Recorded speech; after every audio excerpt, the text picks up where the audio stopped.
আসসালামু আলাইকুম। আজকে আমরা অনলাইন ক্লাসের ধারাবাহিকতা অনুযায়ী অষ্টম শ্রেণী ইউনিট 7 লেসন 4 এটা নিতে যাচ্ছি। আর আমি আমার পরিচয়টা দিয়ে নিই। আমি দেলোয়ার হোসেন, হয়তো অনেকেই চিনো অনেকেই চিনো না। Delwar Hossain, progressive model school ইংরেজি শিক্ষক, সহকারী ইংরেজি শিক্ষক। তো আজকে আমরা যে বিষয়টা পড়তে যাব সেটা হচ্ছে ইউনিট 7 লেসন 4। তো অষ্টম শ্রেণীর যারা, তোমরা বের করে নাও, বইটা বের করে নাও, ইউনিট 7টা বের করে নাও আর লেসন 4। আমরা কিওয়ার্ডসগুলি একটু দেখি, বইটা বের করে কিওয়ার্ডসগুলি দেখে নাও। যে কিওয়ার্ডসগুলি আছে সেগুলি আমরা একটু দেখে নিই।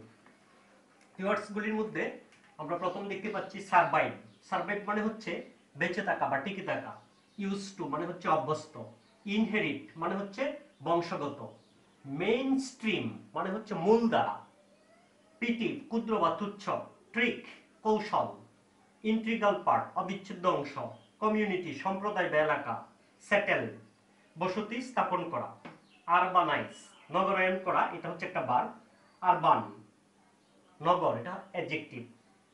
এছাড়া অন্যান্য যে ওয়ার্ডসগুলি আছে এটা আমরা একটু দেখলে, ভেতরে প্যাসেজটা দেখলে বুঝতে পারবো। হ্যাঁ, আমরা মূল প্যাসেজে চলে যাই। River gypsies in Bangladesh are having various problems. River gypsies. River gypsies বলতে আমাদের দেশে সাধারণত বেদেদেরকে বোঝানো হয়। কাদের বোঝানো হয়? বেদেদেরকে। ইন বাংলাদেশ আর হ্যাভিং, তাদের আছে কি ভেরিয়াস প্রবলেমস, মানে হচ্ছে অনেক সমস্যা। ভেরিয়াস মানে কি অনেক রকম, ভিন্ন, অনেক রকম সমস্যা। ফার্স্ট, প্রথমত Bangladesh is getting urbanised very rapidly, খুব দ্রুতই নগরায়ন হচ্ছে বাংলাদেশে। কারণ উন্নয়নশীল দেশগুলা খুব তাড়াতাড়ি কি হয়, নগরের দিকে ধাবিত হয়। Gypsy people are losing their customers. Gypsy people are losing their customers in urban population. মানে শহরের জনসংখ্যার কারণে মানুষ যেহেতু শহরের দিকে ধাবিত হচ্ছে, এই জন্য কি হচ্ছে, জিপসি পিপল তাদের কাস্টমার বা ক্রেতাগুলি হারাচ্ছে দিন দিন। হ্যান্স সুতরাং, বা এইভাবে হ্যান্স কথাটার অর্থ এই জায়গায় দেওয়া নেই, আমি লিখে নিচ্ছি। হ্যান্স মানে হচ্ছে সুতরাং বা এইভাবে। হ্যান্স মানে সুতরাং বা এইভাবে। দেয়ার ইনকাম ইজ স্ট্রেইটেন, তাদের ইনকামটা হচ্ছে কি ট্রেইটেন। ট্রেইটেন কথাটার অর্থ হয়তো বা অনেকে জানো না, আমি লিখে নিচ্ছি ট্রেইটেন।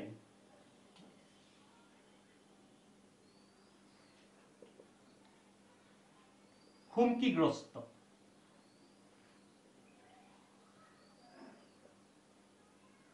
বা হুমকির সম্মুখীন। তাহলে তাদের ইনকামটা কি হচ্ছে, এখন হুমকিগ্রস্ত হয়ে যাচ্ছে বা হুমকির সম্মুখীন হচ্ছে। সেকেন্ডলি, দ্বিতীয়ত 24,000 kilometre of previous waterways has shrunk into only 6,000 kilometers in the country in dry seasons. আরেকটা বিষয় হচ্ছে যে জায়গায়, যে আগে যে জায়গায় ছিল 24,000 কিলোমিটার ওয়াটারওয়েজ। ওয়াটারওয়েজ মানে হচ্ছে নদীপথ, এখন বর্তমানে এটা দাঁড়িয়েছে মাত্র 6,000 কিলোমিটারে, তার মানে হচ্ছে 1/4। তো এই জায়গায় শ্রিঙ্ক মানে হচ্ছে অ্যাজ, এটা মূল শব্দটা হচ্ছে আই দিয়ে, শ্রিঙ্ক মানে সংকুচিত হওয়া।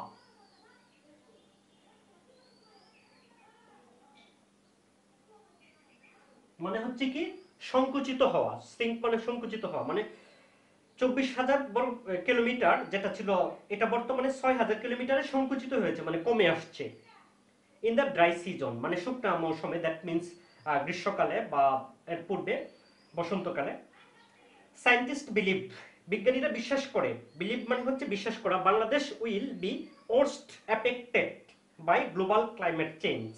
ওয়ার্স্ট মানে হচ্ছে তোমরা জানো যে ব্যাড, ওয়ার্স্ট হচ্ছে সুপারলেটিভ ফর্ম,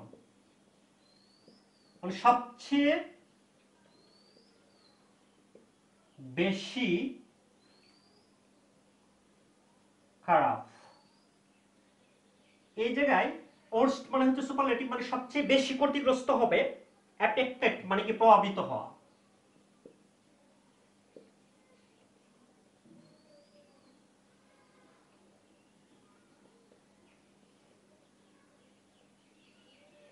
তাহলে সবচেয়ে বেশি প্রভাবিত হবে বৈশ্বিক, গ্লোবাল ক্লাইমেট মানে হচ্ছে বৈশ্বিক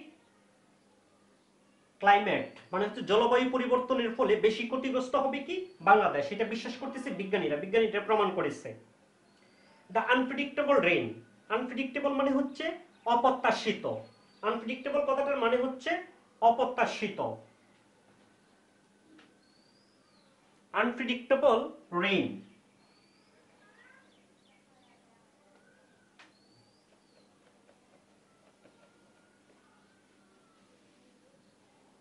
আনপ্রেডিক্টেবল মানে হচ্ছে অপ্রত্যাশিত, যেটা যে সময়ে হয় না আর কি, হওয়ার দরকার নেই, যে সময়ে যা দরকার নেই সেটা যদি হয় তাহলে সেটাকে বলে আনপ্রেডিক্টেবল রেইন, মানে অপ্রত্যাশিত বৃষ্টি। দ্যাট মিনস সিজন এখন ঠিক মতো হচ্ছে না, যে সময় বৃষ্টির দরকার সেই সময় বৃষ্টি হয় না, যে সময় গরম থাকার দরকার সেরকম সেই সময় গরম হয় না, হয় কি হয় না।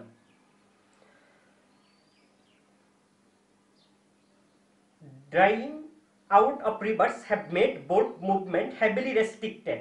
তারপরে কি হচ্ছে যে নদী শুকিয়ে যাওয়া, এটা নদীর নৌকা চলাচল হেভিলি মানে হচ্ছে কি মারাত্মকভাবে, হেভিলি মারাত্মকভাবে বা বিশালভাবে, রেস্ট্রিক্টেড, রেস্ট্রিক্টেড মানে হচ্ছে সীমিত বা বাধাগ্রস্ত হওয়া।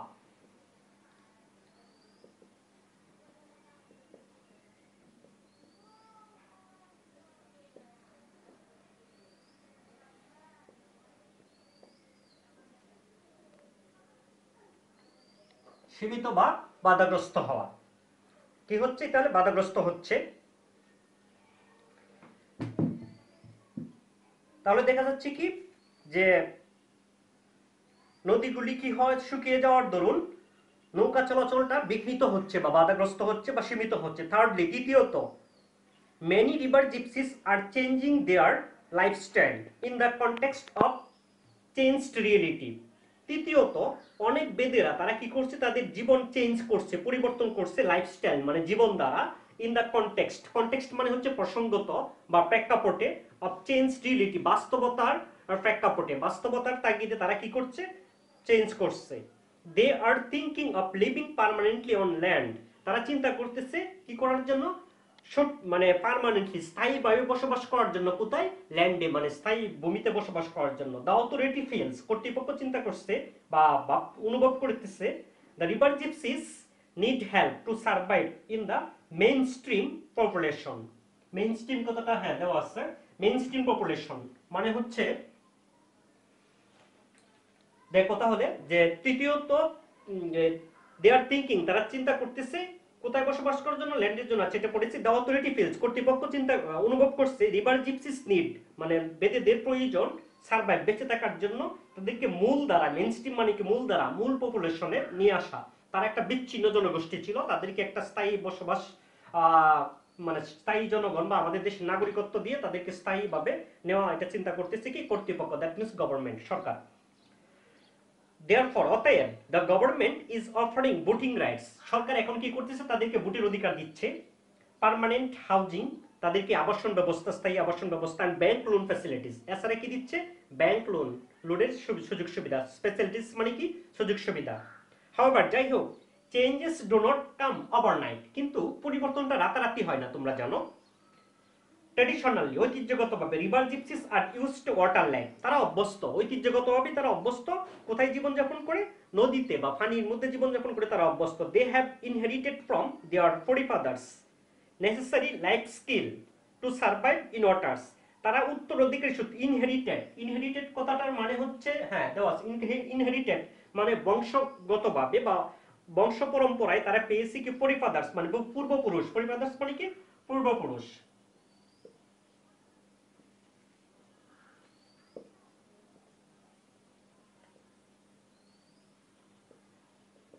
তাহলে তারা পূর্বপুরুষদের কাছ থেকে তারা পেয়েছে কি জীবন দক্ষতা, লাইফ স্কিল মানে হচ্ছে জীবন দক্ষতা, নদীতে কিভাবে বাঁচতে হবে, সার্ভাইভ করতে হবে, টিকে থাকতে হবে, নদীর মধ্যে কিভাবে জীবনযাপন করতে হবে, দ্যাট মিনস সাঁতার জানা। আর বাচ্চারাও কি সাঁতার জানে, যে 3-4 বছরের বাচ্চা আছে ও সাঁতার জানে, কারণ হচ্ছে তাকে নদীর পথে যেহেতু চলতে হবে সবসময়, নিজস্ব কোনো স্থায়ী জায়গা নেই, নদীর মধ্যে সবসময় বসবাস করে, এই জন্য তারা এই সুবিধাটা তারা বংশগতভাবে পাইছে। তাছাড়া এটা প্র্যাকটিস তারা ছোট সময় থেকেই করে, তারা শুধু এই প্র্যাকটিসটাই করে থাকে। they have no education, তাদের কি কোনো শিক্ষা নেই, training two adopt the mainstream modern society, এবং তাদের কোনো প্রশিক্ষণ নেই। অ্যাডপ্ট মানে হচ্ছে খাপ খাওয়ানো, অ্যাডপ্ট মানে হচ্ছে কি খাপ খাওয়ানো।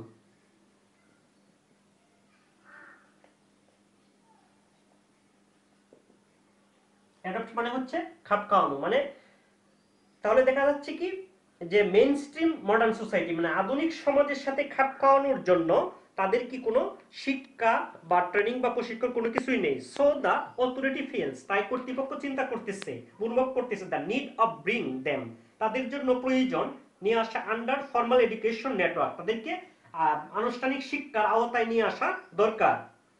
সো দা অথরিটি, হ্যাঁ এটা পড়েছি, but they have no permanent living place, কিন্তু তাদের নিজস্ব কোনো স্থায়ী ঠিকানা বা বসবাসের জায়গা নেই। Gypsy children are born and bred up on roaming boats.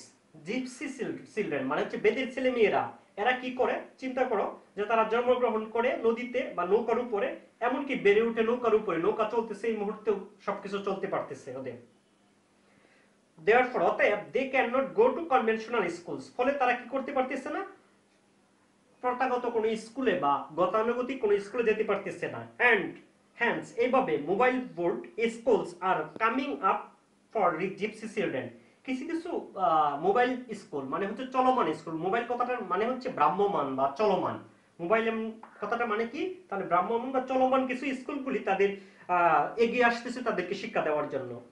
Some voluntary organisation, voluntary মানে কি স্বেচ্ছাসেবক অর্গানাইজেশন সংস্থা, are running special school on boats, কি বিশেষ স্কুল চালনা করতেছে নৌকার উপরে, টু এডুকেট শিক্ষিত করতে রিভার জিপসিদের বা বেদেদের চিলড্রেন ইন সাম এরিয়াস, কিছু কিছু এলাকায়।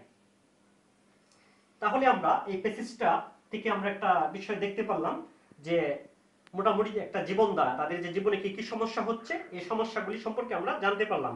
এখন এটা থেকে এক প্রথম পত্রের যে বিষয়টা সেটা হচ্ছে যে আনসার মাল্টিপল চয়েস 7, এই 7টা মার্কস এটা থেকে থাকবে। তারপরে আনসার দ্য কোয়েশ্চেন 8 এটাও থাকবে। এছাড়া কঠিন যে একটা বিষয়, নতুন একটা বিষয় অ্যাড হয়েছে সেটা হচ্ছে যে fill in the gaps. Fill in the gaps এর জন্য যে বিষয়টা হতে পারে সেটা হচ্ছে যে পেসেজটাকে সামারাইজ করে পরে দেওয়া হবে, মানে পেসেজটা তোমাদের এইরকম ভাবে পড়তে হবে যেমন যে কোনোটা যে কোনো সময় আসো, মানে একদম প্রায় নকদর পড়ে থাকতে হবে, মানে 5-7 বার, মানে এই ওয়ার্ডের পরে যেন এটা আসছে বোঝাই যায় সব সময়। আমি একটু সামারাইজ করে একটু দেখাচ্ছি তোমাদের।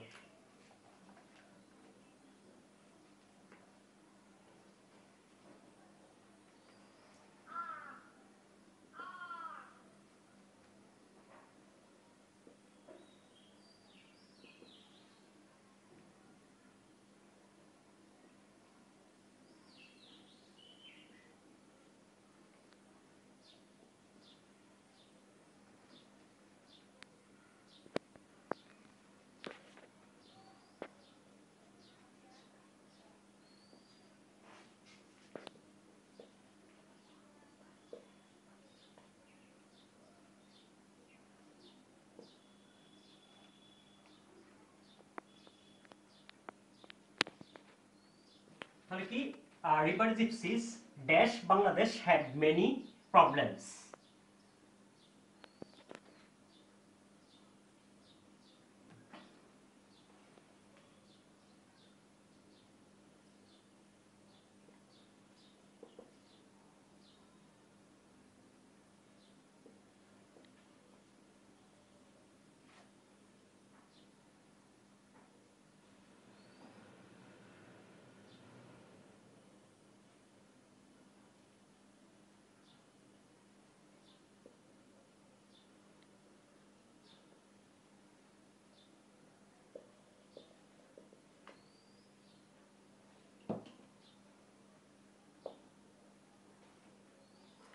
Their income dash threatened.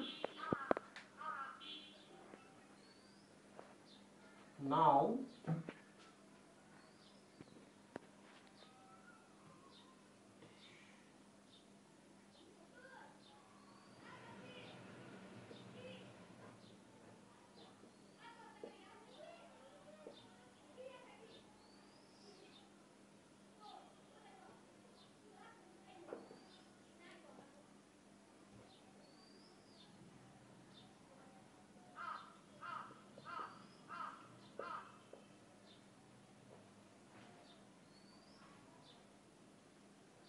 now dash has shrunk into very full.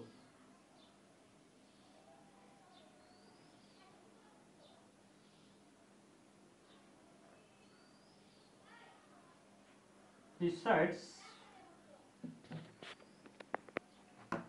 in the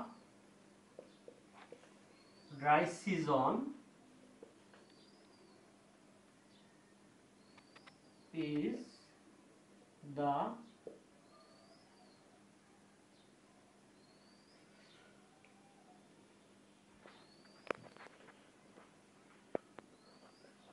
dangerous time for them. আচ্ছা, এবার আমরা দেখি river gypsies in Bangladesh have many problems. এটা চিন্তা করো, প্রথমটা একটু নিজেরাই করার চেষ্টা করো। A B C D একটা ই যদি দেই,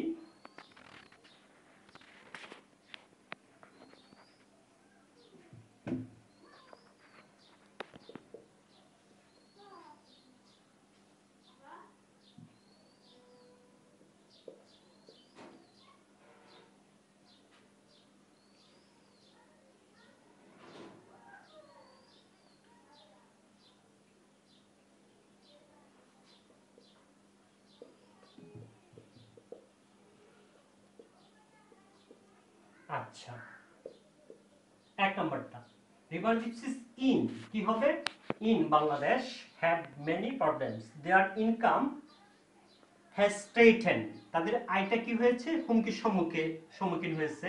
নাও এটা কি হবে তাহলে, ওয়াটারওয়েজ মানে নদীপথ, হ্যাজ শ্রাঙ্ক ইনটু ভেরি ফুল মানে একদম কমে গেছে। এই জায়গায় ভেরি ফুল বলতে আসলে বোঝানো হচ্ছে একদম ছোট হয়ে গেছে, কমে গেছে। In the dry seasons, in the dry season is the dash dangerous time for them, তাদের জন্য এটা হচ্ছে সবচেয়ে, তার মানে কি এটা সুপারলেটিভ, তার পূর্বে তে কি হবে, most, the most dangerous time for them, they are dash for changing their lifestyle, they are thinking, তাহলে এটা কি হবে, তারা চিন্তা করতেছে কি, তাদের জীবনধারা পরিবর্তনের ক্ষেত্রে। এরকম ভাবে যে কোনোটা সামারাইজ করে দুই তিনটা মিলবে, পাঁচটার মধ্যে দুইটা মিলবে পেসিস থেকে সরাসরি, আর দুই একটা একটু অন্যরকম হবে, এইভাবে দেওয়া থাকতে পারে 3 নং। এটাই হচ্ছে সবচেয়ে মানে একটু হার্ড বেশি। আর আনসার দ্য কোশ্চেন আগে থেকে পড়তেছে, এমসিকিউ এটাও পড়তেছে, এটার জন্য অবশ্যই ওয়ার্ড মিনিং জানা খুবই দরকার। ওয়ার্ড মিনিং গুলি জানতে হবে, সিনোনিম অ্যান্টোনিম এগুলি। আর তোমাদের যে বইটা দেওয়া আছে সেটা থেকে এই পেসেজের উপরে যা আছে এটার জন্য তোমাদের হোমওয়ার্ক থাকবে HW, সেটা হচ্ছে এই ইউনিট 7 লেসন 4 এর সকল MCQ Nabadut. Answer the question,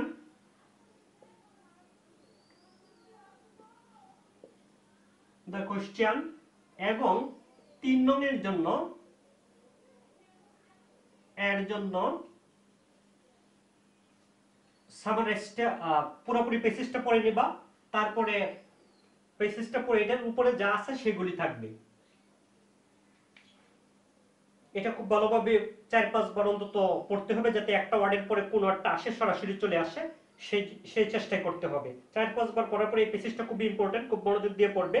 R answer the question অবশ্যই পারবে, তাছাড়া অন্যান্য দিন আমরা দেখবো, এটা আগে থেকে পড়তেছো সেই হিসাবে। ঠিক আছে, আজকে এই পর্যন্তই। হোমওয়ার্কগুলি করে রাখবা আর একটু যত্নশীল হবে, তাহলেই হবে। আল্লাহ হাফেজ।